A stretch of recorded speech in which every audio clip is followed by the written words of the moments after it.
Chers abonnés, bonjour. Aujourd'hui, on va parler d'un sujet grave, un sujet qui personnellement me touche. On a parlé très régulièrement, à la fois sur mes articles et à la fois sur mes interventions, du sujet de l'incendie dans le bâtiment. Je m'étais toujours refusé jusqu'à présent d'évoquer les sujets de l'incendie dès lors qu'il y avait malheureusement des victimes corporelles. Donc, sur la rue Tivoli, sur laquelle j'étais présent, pas en tant qu'expert, en tant qu'entreprise spécialisée dans l'après-sinistre, je m'étais refusé de communiquer là-dessus. J'avais fait une communication, je crois, 1 an plus tard, uniquement sur la forêt d'été, ce qui était techniquement prodigieux. Aujourd'hui, sur Crans-Montana, on a une problématique qui doit tous nous meurtrir. C'est celle, le cas de figure dans lequel effectivement il y a mort d'homme. Et là, on ne peut plus aujourd'hui accepter la négligence, l'insouciance ou éventuellement le retranchement derrière un manque de connaissances ou un manque de savoir. Je le dis très gravement parce que en fait, je me suis longtemps posé la question si j'allais faire cette vidéo ou pas. Et très clairement, même à l'instant où je vous parle, je ne suis pas sûr de vouloir la faire, cette vidéo. Lorsqu'on évoque les incendies, lorsqu'on évoque le risque incendie, lorsqu'on évoque le coupe-feu, la coupure au feu, la capacité des matériaux à résister au feu, il est bien évident, il est très clairement évident que ces notions-là s'adressent avant tout à un public de professionnels que sont les établissements recevant du public. Quand vous avez un bar, un restaurant, un hôtel, un théâtre, c'est la moindre des choses que de vous poser la question sur le risque incendie. Alors j'ai noté plusieurs problèmes sur le dossier de Crans-Montana, dont encore une fois, je vous dis clairement, moi je prie le Seigneur là pour que les pauvres victimes puissent trouver leur place auprès de notre Seigneur. Voilà, donc ça c'est ce que moi je pense. Maintenant, on fait du bâtiment, on fait pas ça n'importe comment. On fait du bâtiment, on essaye de faire autant que faire se peut dans une notion d'économie de moyens. Quand ça nous concerne nous, c'est-à-dire quand on a une petite maison et qu'on veut la rénover, ou un petit appartement qu'on veut le rénover, ok, ça nous regarde nous, mais dès lors qu'on est en copropriété, déjà il faut qu'il y ait la petite sonnette d'alarme là, bim, bim, bim, copropriété, partie communicante, partie privative.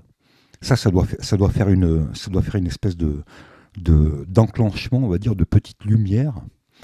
Mais quand on a un ERP, quand on a un magasin, quand on a un restaurant, quand on a un établissement, quel qu'il soit, que ce soit, ça peut être effectivement un bar ou un restaurant, mais ça peut être aussi une patinoire. Bon. On se pose la question de la résistance des matériaux face à la combustion. En France, et je pense que c'est pareil, et même je suis quasiment certain que c'est pareil en Suisse, on a des règles qui sont strictes là-dessus. Nous, on parle de REI, la résistance au feu. Mais on parle de coupe-feu, par exemple. Le placo, c'est le BA13 standard, c'est coupe-feu une demi-heure. 2 plaques, 2 pots de BA13, c'est coupe-feu 1 heure. Le BA Inifuge est encore plus performant. On peut aller plus loin aussi. On a des produits qui sont totalement incombustibles. Inversement, quand on parle de PU, et je vais revenir là-dessus parce que c'est le sujet, quand on parle de PU, on pense bien que le PU, ce n'est pas du tout le produit qui est fait pour aller dans ce type d'établissement. Alors pourquoi je vous dis ça ? Tout simplement parce que cette vidéo, moi, je ne voulais pas la faire au départ. Simplement, j'ai eu 200 mails, je ne vous mens pas, 200, peut-être même plus de 200, parce que j'avais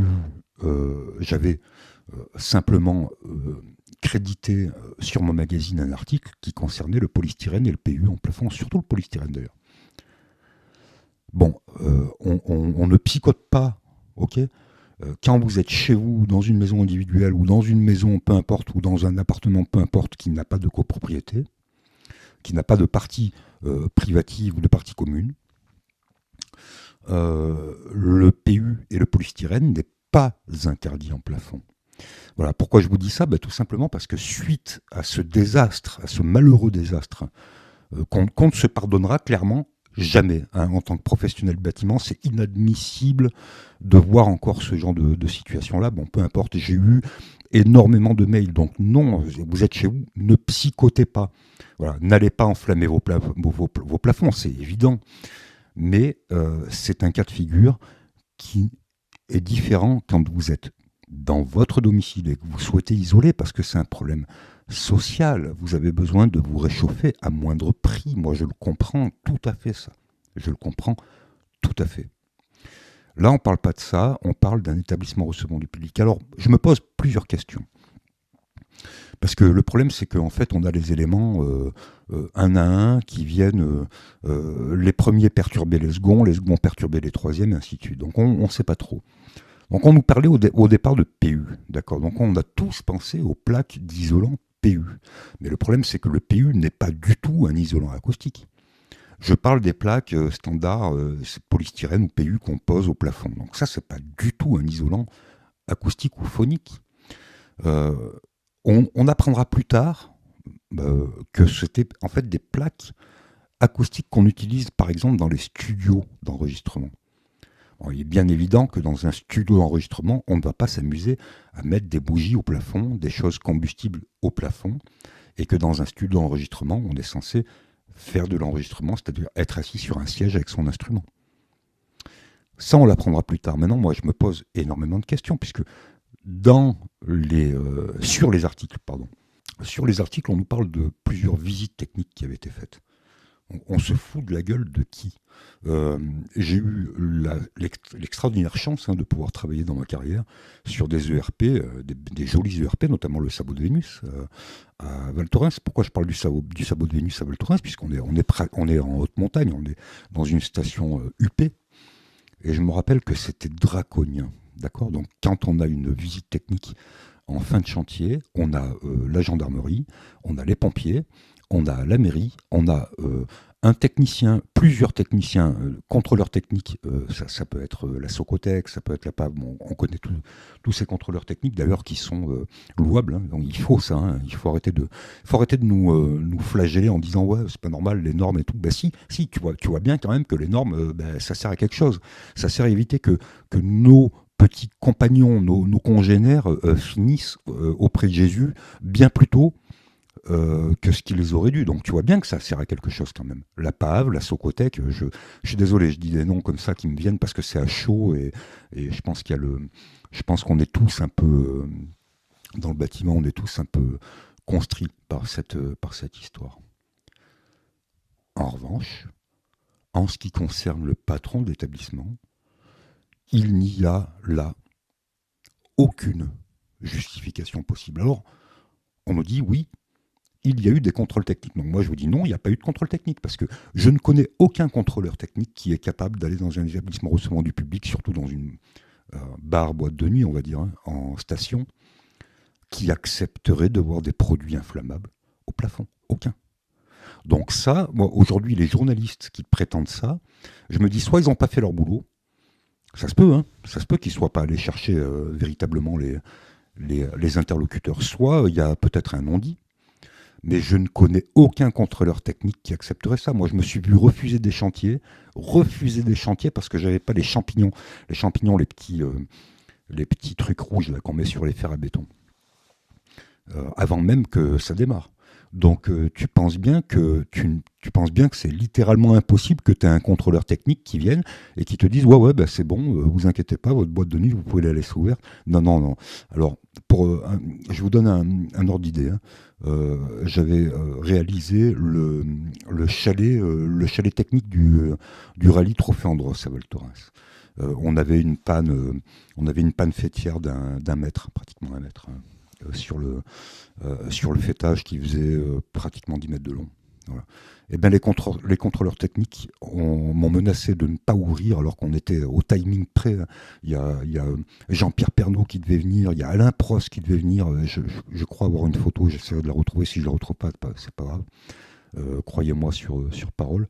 Et j'en ai fait un ulcère de ne pas pouvoir ouvrir. Parce que ça risquait rien, hein, clairement, ça risquait rien. On parlait de quelques millimètres de flèches. Quelques millimètres de flèches. Euh, et on parlait pas de combustion. On parlait d'une flèche. Voilà. Et les mecs m'ont dit non, mais on vous interdit d'ouvrir.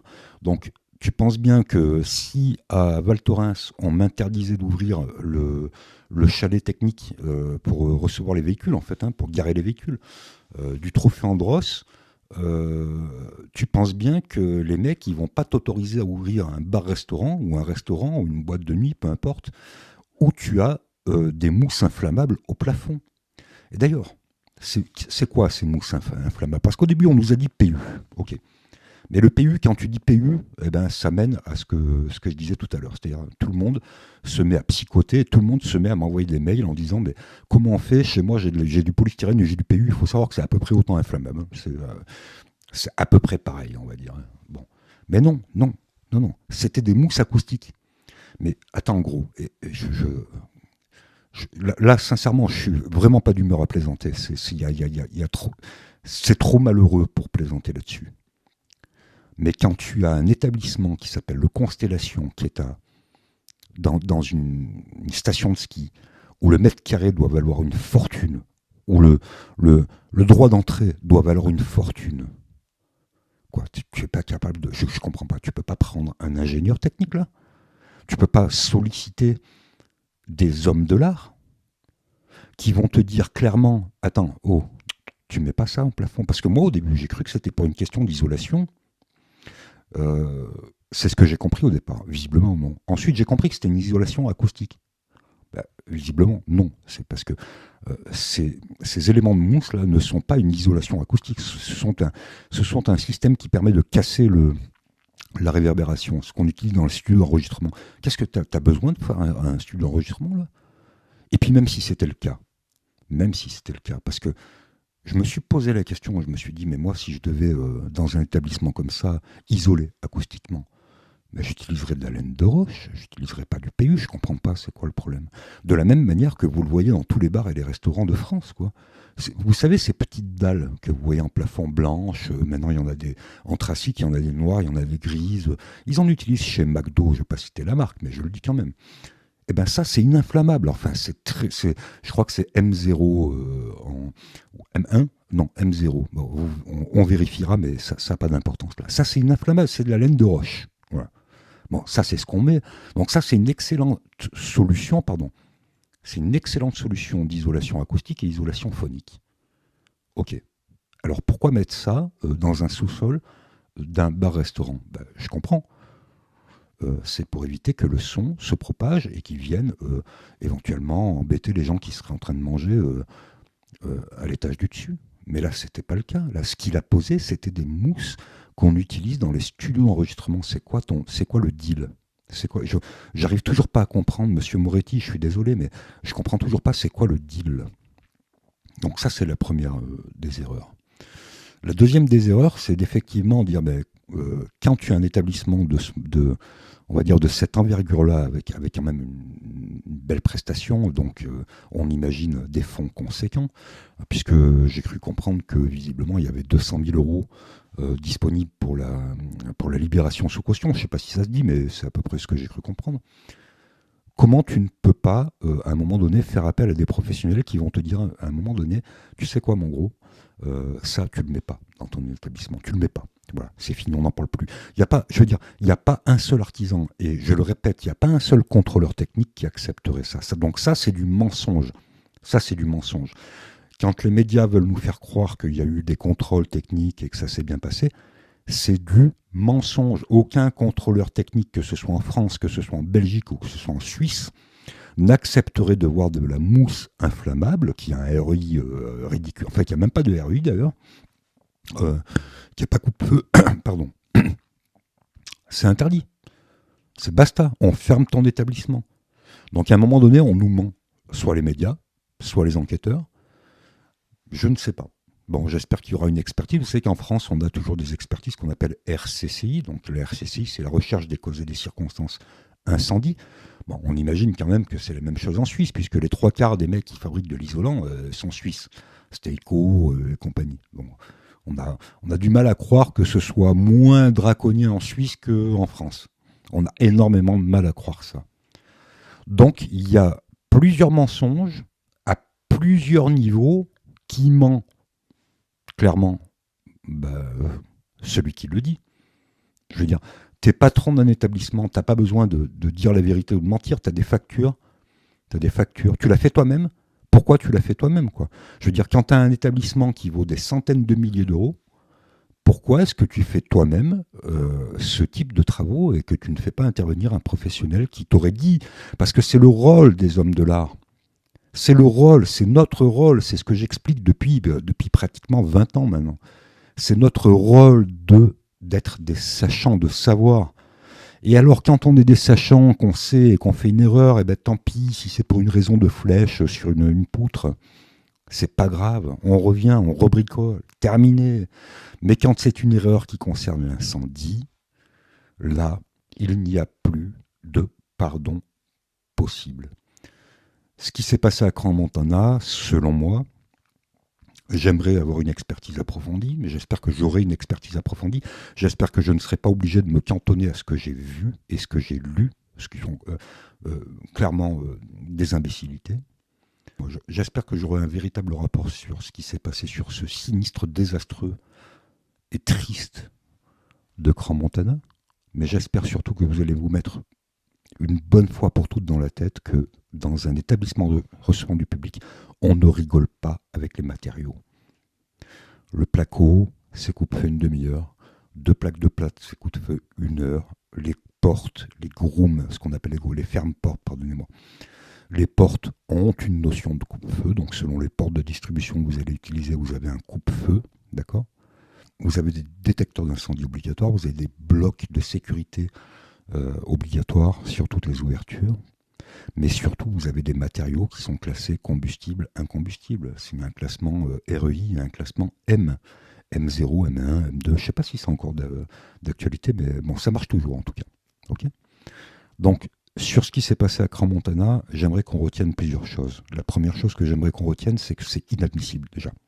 Aujourd'hui, aucun... Alors, vraiment, je souhaite que tous ceux qui m'écoutent là, dans tous ceux qui m'écoutent, il y ait des futurs experts, des jeunes experts des bâtiments, des artisans pardon du bâtiment, des jeunes techniciens qui vont s'alerter parce que on fait de l'après-sinistre. Donc quand on fait de l'après-sinistre, les petits gars de Paris à Marseille ou à Nice, c'est exactement pareil. Quand vous allez mettre un chantier en après-sinistre, puisqu'il y a déjà eu un sinistre, vous ne mettez dans les ERP que des produits qui sont valides. Hein, donc le REI et le coupe-feu. Vous ne mettez que ça, vous ne mettez rien d'autre, quoi. Et vous apprenez à le chiffrer. Et si un jour il y a, ça m'est arrivé, voilà, c'est la raison pour laquelle je voulais faire cette vidéo à chaud, un client qui vous demande d'outrepasser ces règles, ça m'est arrivé à Marseille, voilà. Eh bien, vous refusez. Vous refusez le chantier, vous dites non. Parce que, aujourd'hui, j'aimerais pas être à la place de celui, soi-disant contrôleur technique, mais j'y crois pas, hein, qui a accepté ça. Mais je n'y crois pas. Ou alors le mec a été payé, hein, clairement. Mais je n'y crois pas, parce que vous pouvez pas dormir en sachant qu'il y a eu 40 ou 50 morts, c'est pas possible. C'est pas possible, vous pouvez pas dormir. C'est comment vous vous regardez dans la glace. Nous sommes des hommes et des femmes de l'art. Nous avons un devoir, je le dis toujours, de mettre un toit sur la tête des gens, c'est vrai. Mais là, nous avons un devoir d'assurer la sécurité des gens. Ça, nous le faisons naturellement, par principe. Mais là, on voit bien que nos principes, aujourd'hui, s'avèrent, se réalisent. Et là, en l'occurrence, ils se réalisent mal. Donc, on n'a pas le droit de faire ça. Donc, je vous le redis, ce qui s'est passé à Crans-Montana, c'est impardonnable, et je ne devrais pas dire ça, mais je pense que y a à minima un responsable qui est le patron, On ne peut plus se retrancher derrière le non-savoir, c'est pas possible. Je veux dire, des vidéos comme la mienne, on a eu des centaines, des centaines, des centaines, après tous les désastres qu'il y a eu dans les restaurants et dans les bars. Donc on peut pas dire qu'on ne savait pas. Et peut-être un ou deux, euh, je pense, une ou deux personnes, je pense, supplémentaires qui ont collusionné. Mais c'est hyper grave. On essaye de faire une prière pour ces jeunes gens. Moi, j'ai déjà fait une prière, mais je vais en refaire de toute manière. Je vais essayer d'intercéder, puisque c'est, ça me brise. Moi, je me suis même pas, voilà, j'ai même pas pris soin de moi là. Je savais que j'allais faire cette vidéo et ça me brise. Je ne peux plus comprendre ce genre de comportement, sachant qu'aujourd'hui on maîtrise tout dans le bâtiment. Putain, vous avez des industriels qui se défoncent du matin au soir pour vous faire des super produits, les mecs. Vous avez des fabricants qui se défoncent du matin au soir pour vous faire des super produits. Vous avez des artisans qui ont fait des études, qui sont allés se faire agréer RGE, machin et tout. Bon, on s'en fout du RGE là, mais qui font des formations en permanence. Vous avez des entreprises qui envoient leurs gars en permanence. Vous avez des experts qui sont là pour vous aider. Mais comment est-ce que c'est possible dans une station de ski, ça? Comment c'est possible? Je finis parce que j'arrive pas à en parler. Euh, Monsieur Moretti, je suis désolé, mais tu es impardonnable, impardonnable. C'est impardonnable ce qui s'est passé là. Voilà. Il n'y a rien d'autre à dire. Ça doit être sanctionné. Et il ne faut plus que ça se reproduise. Et pour pas que ça se reproduise, il faut que la sanction soit forte. Voilà. C'est tout ce que je peux dire. Tchou.